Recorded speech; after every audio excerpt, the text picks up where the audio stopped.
இப்போ திருமாவளவர்கள் இப்போ ஒரு கூட்டணியில் இருக்கும்போது இன்னொரு எதிர்க்கட்சியை வந்து விமர்சித்ததே இல்லையா? திமுகவோட கூட்டணியில் இருக்கும்போது அதிமுகவை சேர்ந்த ஜெயலலிதா அவர்களை விமர்சித்தது இல்லையா? அதிமுகவோட கூட்டணியில் இருக்கும்போது திமுகவில் இருக்கிற கலைஞர் அவர்களை விமர்சித்தது இல்லையா? தேமுதிக தலைவர் கேப்டன் விஜயகாந்த் அவர்களை விமர்சித்தது இல்லையா?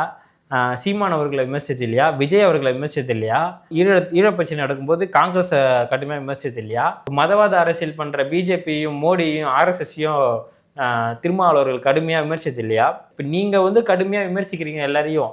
உங்கள் மீதும் வந்து கடுமையான விமர்சனம் வரும்போது எதுக்கு வந்து அடியால் வச்சு அடிக்கிற அந்த வேலையை ஏன் சார் பண்ணுறீங்க? தொடக்க காலத்தில் திருமாவளவனும் இந்த இயக்கத்தை தொடங்கிய காலத்தில் திமுகவையும் கலைஞரையும் விமர்சித்திருக்கிறோம். இவங்க எல்லாரையும் நீங்க விமர்சிக்கும் போது இது ஜனநாயக உரிமைன்னு சொன்னீங்களே, இப்போ உங்களை விமர்சிச்சா மட்டும் ஏன் சார் உங்களுக்கு கோவம் வருது? டிஎம்கோட ஃப்ரீலான்சர்ஸ்லாம் இருக்காங்கல்ல, மில்டன் மைனர் யூடியூப் கிரிட்டர்ஸ், இவங்கெல்லாம் வந்து தாவக தலைவர் விஜய் அவர்களையும் நாம் தமிழர் கட்சி சீமான் அவர்களையும் வந்து தரகுறை வந்து விமர்சிச்சாங்க. அதை பார்த்து இவர் வந்து கைத்தட்டி ரசிச்சுட்டு இருந்தாரு. ஏன் உங்களுக்கு அப்பெல்லாம் கோபம் வரலையா சார்? தேமுதிக தலைவர் கேப்டன் விஜயகாந்த வடிவேல் அவர்கள் வந்து மிக கடுமையாக விமர்சிக்கும் போது, கடும் மோசமாக அவரை வந்து குடிகாரன்னு விமர்சிக்கும் போது, அன்னைக்கு கைத்தட்டி சிரிச்சிட்டு இருக்கும்போது, இது வந்து அரசியல் மாண்பல்ல, இப்படி விமர்சிக்க கூடாது ஒரு ஆளா, அது தப்புன்னு உங்களுக்கு தெரியல.